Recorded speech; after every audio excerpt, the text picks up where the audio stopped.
అందరికీ నమస్కారం. IPL 2026 league మ్యాచ్లు ముగిశాయి. మొదటి 3 స్థానాలు ఆల్మోస్ట్ 10 రోజుల క్రితమే తెలిసిపోయాయి. కానీ ప్లే ఆఫ్స్ కి వెళ్లే 4వ స్థానానికి నిన్నటితో తెరపడిపోయింది. కానీ నిన్న కోల్కతాలోని ఈడెన్ గార్డెన్స్ లో Delhi Capitals opener KL Rahul ఆడిన ఆటను చూశారా? అస్సలు సిసలైన క్లాస్ సునామీ అంటే ఇదే. కేవలం 30 బాల్స్ లోనే 5 4లు 4 సిక్సర్లతో 60 రన్స్ బాది IPL హిస్టరీలోనే మన తాలా MS ధోని కూడా సాధ్యం కాని ఒక మైండ్ బ్లోయింగ్ రికార్డ్ నైతే క్రియేట్ చేశాడు. ఏంటి పొద్దున్న లేచి రాహుల్ భజన మొదలు పెట్టాడని అనుకుంటున్నారా? అసలు మన ధోని రికార్డుల కంటే రాహుల్ గారు ఎక్కువ ఏం చేశాడా అని అంటారా?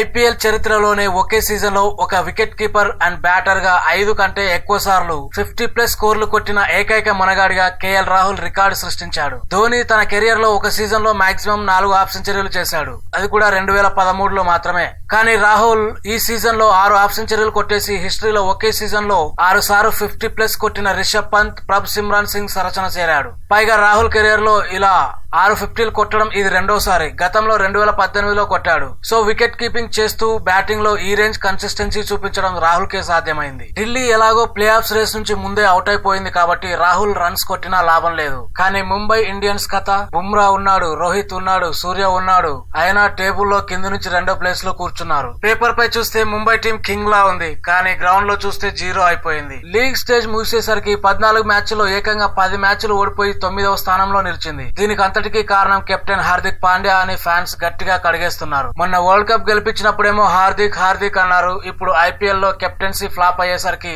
అంతా హార్దిక్ మీదే నెట్టేస్తున్నారు. కెప్టెన్ గా హార్దిక్ దారుణమైన టాక్టికల్ మిస్టేక్ చేశాడు. పైగా పర్సనల్ గా కూడా ఫెయిల్ అయ్యాడు. బ్యాటింగ్ లో 10 మ్యాచ్ల్లో కేవలం 206 పరుగులు చేశాడు. బౌలింగ్ లో కేవలం 4 వికెట్లు తీసి ఏకంగా 12 ఎకానమీతో రన్స్ సమర్పించుకున్నాడు. కెప్టెన్ ఇలా ఆడితే టీం ఎలా గెలుస్తుంది చెప్పండి? ప్రెస్ కాన్ఫరెన్స్ లో బ్యాటింగ్ కోచ్ కిరణ్ పొలార్డ్ కూడా మేము మళ్ళీ కూర్చొని మాట్లాడాలి, మా గాయాలు మేమే మాన్పుకోవాలి అంటూ నెక్స్ట్ సీజన్ కి హార్దిక్ కెప్టెన్సీ మార్చేలా పెద్ద హింట్ అయితే ఇచ్చేశాడు. కానీ నిన్న జరిగిన రాజస్థాన్ తో మ్యాచ్ లో సూర్యకుమార్ యాదవ్ ఒంటరి పోరాటం చేస్తూ ఒక రికార్డ్ అయితే నమోదు చేశాడు. ముంబై 38 రన్స్ కే 4 వికెట్లు కోల్పోయి తలడిల్లుతున్నప్పుడు స్కై వచ్చి 32 బాల్స్ లోనే హాఫ్ సెంచరీ కొట్టి రెస్క్యూ చేశాడు. ఈ ఇన్నింగ్స్ తో ముంబై ఇండియన్స్ ఫ్రాంచైజీ తరపున 4000 రన్స్ పూర్తి చేసుకున్న రెండో బ్యాటర్ గా సూర్య చరిత్ర సృష్టించాడు. అంతకంటే ముందు కేవలం రోహిత్ శర్మ 6432 పరుగులతో ఈ మైల్ స్టోన్ రీచ్ అయ్యాడు. పొలార్డ్, సచిన్, రాయుడు లాంటి వాళ్ళకు కూడా ఇది సాధ్యం కాలేదు. ఇక్కడ సూర్య 4000 కొట్టి చరిత్ర సృష్టించాడు. మరి మన హిట్ మ్యాన్ రోహిత్ శర్మ నిన్న మళ్ళీ డకౌట్ అయ్యాడు. నిన్న రన్ చేసింగ్ లో ఫస్ట్ ఓవర్ లోనే జోఫ్రా ఆర్చర్ బౌలింగ్ లో రోహిత్ 4 బాల్స్ ఆడి 0కే అవుట్ అయ్యాడు. దీనివల్ల IPL హిస్టరీలోనే అత్యధిక సార్లు డకౌట్ అయిన ప్లేయర్ గా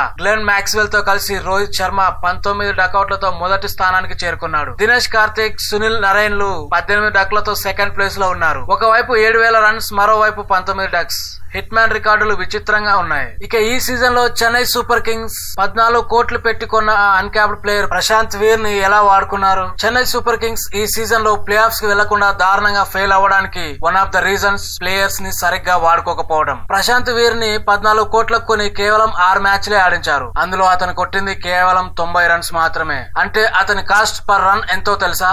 అక్షరాల 16 లక్షలు. అంటే అతను గ్రౌండ్ లో కొట్టిన ప్రతి సింగిల్ రన్ కి CSK 16 లక్షలు చెల్లించిందనమాట. బౌలింగ్ లో మొత్తం సీజన్ లో కలిపి 2 ఓవర్లు వేయించారు. రన్స్ అయితే ఇచ్చాడు కానీ వికెట్లు 0. కాస్ట్ పర్ వికెట్ ఇన్ఫినిటీ అన్నమాట.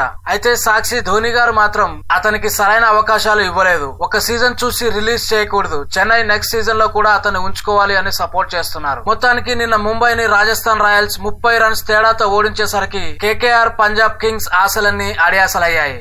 రాజస్థాన్ రాయల్స్ నిన్న గెలవడంతో 16 పాయింట్లతో అఫీషియల్ గా 4వ ప్లే ఆఫ్ బెర్త్ సాధించేసింది. దీంతో KKR, పంజాబ్ అఫీషియల్ గా అవుట్ అయిపోయాయి. ఇక ప్లే ఆఫ్ షెడ్యూల్ చూసుకున్నట్లయితే మే 26 మంగళవారం రోజున క్వాలిఫైయర్ 1 RCB GT ధర్మశాలలో ఆడుతుంది. ఇందులో గెలిచిన టీం డైరెక్ట్ గా ఫైనల్ కి వెళ్తుంది. ఇక మే 27 బుధవారం eliminator match SRH versus RR Mullanpur లో ఆడుతుంది. ఇందులో ఓడిపోయిన టీం ప్యాకప్ చెప్పేసి ఇంటికి వెళ్లాల్సి ఉంటుంది. ఇది IPL 2026 లీగ్ స్టేజ్ ముగింపు ప్రస్థానం. KL రాహుల్ రికార్డ్ మీకు ఎలా అనిపించింది? అలాగే మే 26న జరగబోయే క్వాలిఫైయర్ 1 లో RCB గెలుస్తుందా లేదా గుజరాత్ గెలుస్తుందా? కామెంట్స్ లో చెప్పేయండి. వీడియో నచ్చితే లైక్ చేయండి, షేర్ చేయండి. మన ఛానల్ ని సబ్స్క్రైబ్ చేయడం అస్సలు మర్చిపోకండి. Thank you.